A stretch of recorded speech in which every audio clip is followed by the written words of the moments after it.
Welcome to Storytime with Taluli. Today's reading comes from r/TalesFromYourServer. Our first story is titled, Thanks, but I have a bachelor degree. Originally posted in r/older than you think I am, but I was told this would be appreciated here. I work at a national coffee chain as a shift leader. Most of us look pretty young, especially with our masks, but I have tattoos that are visible and bright purple hair that screams 20s rebellion. The other day, a customer came through and I was working the drive-thru window. His total was $6.34. He gave me $11.35, so I gave him his $5 change. He said out loud, "I'm glad you didn't get confused by that $11. I had been waiting for this kids these days moment. Yeah, I mean, I have my bachelor's in math education and I'm qualified to teach up through calculus, so I'd hope I'd be okay at subtraction." Watching the backpedal was glorious. He tried to say something about the local school with a prestigious engineering program where they couldn't make change at the concession stand, but I knew that he felt it in his soul and it was amazing. Edit, because people keep asking. Yes, I know about the penny. His comment caught me off guard and I missed it at first. I noticed before he left, and although it probably wouldn't have mattered, I stuck it in the bag with his food. Although I'm considering moving to Canada for the sole purpose of never having to hear about this penny again. Thank you all so much for sharing your experiences. It seems I'm not the only one who's gotten this sort of comment, and people are ridiculous. But at the end of the day, we're lucky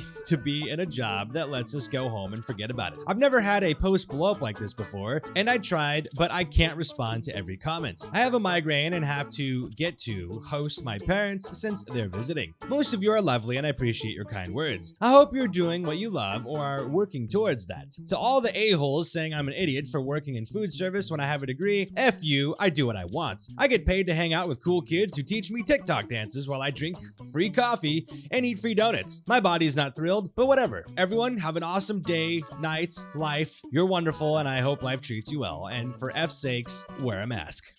I was gonna say, I mean, come on though. Like, you bragged about having a math degree and then you left out the penny. I mean, come on. Come on. You left out that's kind of a thing, you know? You can't stand there and expect people not to call you out on that when you just basically said like, oh, I'm so high and mighty because I have a math degree, but then you forget the penny. I get it's not a big deal and it's a funny thing that happens, so like, don't take it too seriously, but don't get too worked up over it. But yeah, it's unfortunate that you would have a degree in math and are, you know, weren't able to do anything with it, unfortunately, I guess. But hey, that's the world we live in, right? Our next story is titled, I'll take 2 ounces of common sense, please. I have these 2 middle-aged men who come in together pretty much every weekday. They're very smiley and friendly, so I always love when it's my turn to serve them. They always order 2 eggs over easy, sausage and rye toast, 2 coffees, and they always end or begin their order with, and 2 ounces of common sense. I'll usually throw my hands up and be like, you know what? We just ran out. And they'll laugh and I'll walk away and take care of my other tables until their food comes out. Well, today, I wanted to be a little jokester. We have 2-ounce souffle cups we put dressings and whatnot in, and so I grabbed one of those, wrote common sense on a page from my notepad, and stuck the note in the souffle cup. I get them more coffees and put the cup on the table saying, and look what I just found in the back. They don't quite get it, so I ask one of the men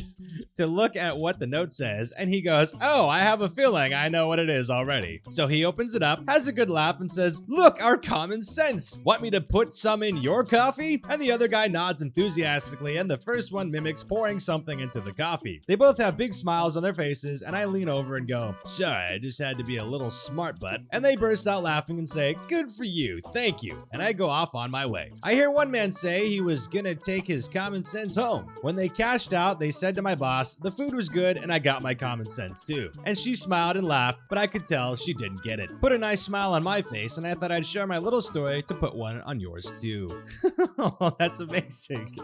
Oh, that's adorable. I love that. That's such a good story. Usually I'm expecting to hear stories about how much you hate the customer, but that's a good one. I like this. This is very nice. Our next story is titled, Look Around, How Many Friends You Got? In the early 90s, I started bartending at a popular downtown bar with a long history. Like most bars that have been open for a long time, we had a large number of very loyal regulars. I would say 75% of our customers were daily or weekly regulars. Very few new faces. As the new guy, they were slow to accept me, but that was okay. I knew I had to earn their respect. Patrons were nice enough to me, patient and polite, tipped well, but nowhere near as friendly with me as with the more senior bartenders. We always had very busy happy hours at the end of a workday, and on Friday we were smoking busy. A guy guy I had never seen before came in, stood at the bar, ordering a mug on tap. I ring it in, make change for him, carry on. Guy wants to talk, but as I'm hopping between the waitresses at the service bar, 15 stools and walk-ups, I am running. We are having the conversation in snatches as I stand at the taps pouring mugs. I could tell the guy was a D-bag because he was asking me where he could get some drugs and some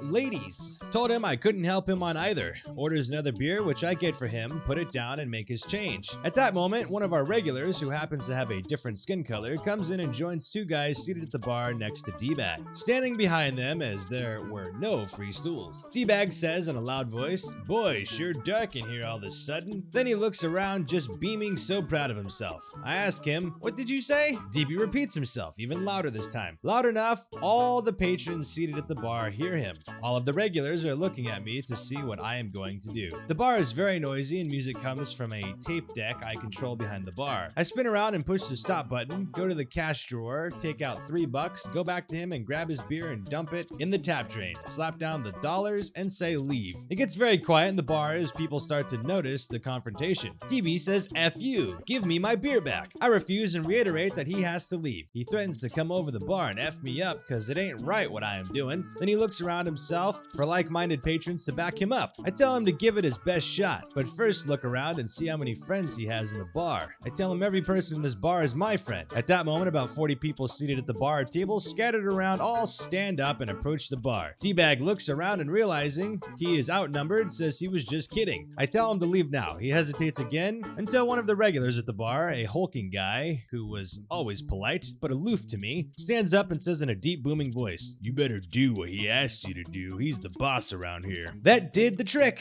D-bag got up with his tail between his legs and left the bar. I hit play on the deck and things went back to usual, except that a magical switch had been flicked. Every single regular treated me like family now. Even people who weren't there for the incident treated me differently the next time they were in. I had been accepted into the inner fold. My tips doubled, even tripled on the weekend. It turned a great job into a fantastic one. Did it for a couple years, but eventually got a career opportunity in my chosen field, so had to move on. But then I became an after-work regular, and I kept some of those relationships for 20 years until the owner died and his nephew ran the bar into the ground. All because of that one racist D-bag. Thanks, racist D-bag. Edit. Thank you so much for the golden awards. Your generosity is appreciated. Holy moly. It's nice that you were able to put someone like that in their place and then get backed up by the community, and like, it's just, oh, that's so cool. That's just such a good story. It's like, those people should not have a pass, and it's cool that you were like, hey, you're not allowed to be in here with that attitude, and just go away. Like, you're not wanted. Oh, that's so cool. That's a good story. Our next story is titled, "Don't Tell Me You Can't Afford to Tip Me Because of the Virus." I'm sure you've all heard or been through this scenario if you're back at work serving, but this one's a little different. I work at a popular resort. It's pretty much the only one like it in my whole state. It's a water park hotel, so it gets very expensive to stay there. Rooms usually run about $250 a night.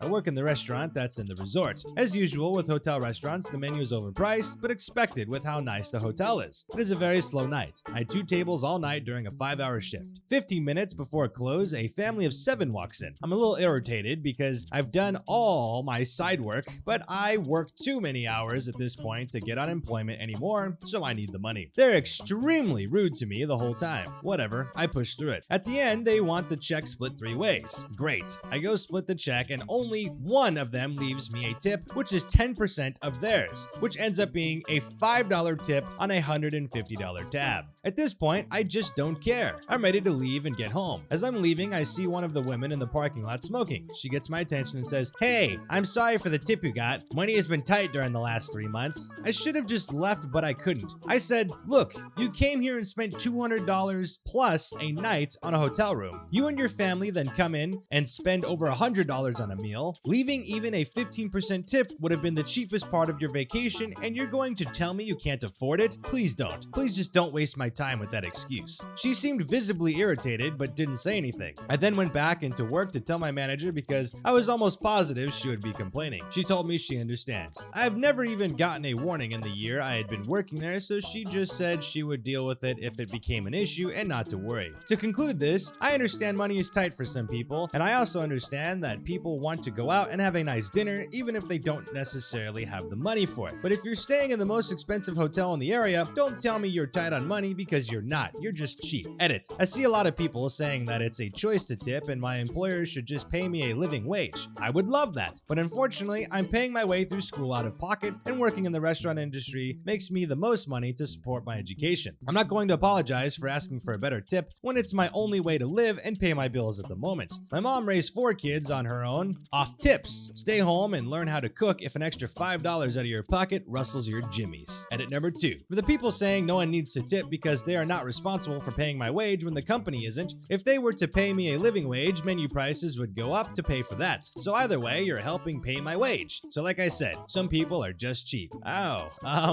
yeah, I don't know. I mean, that could go either way. I mean, yeah, I tip, but I mean, some people don't tip. Some people, I don't know.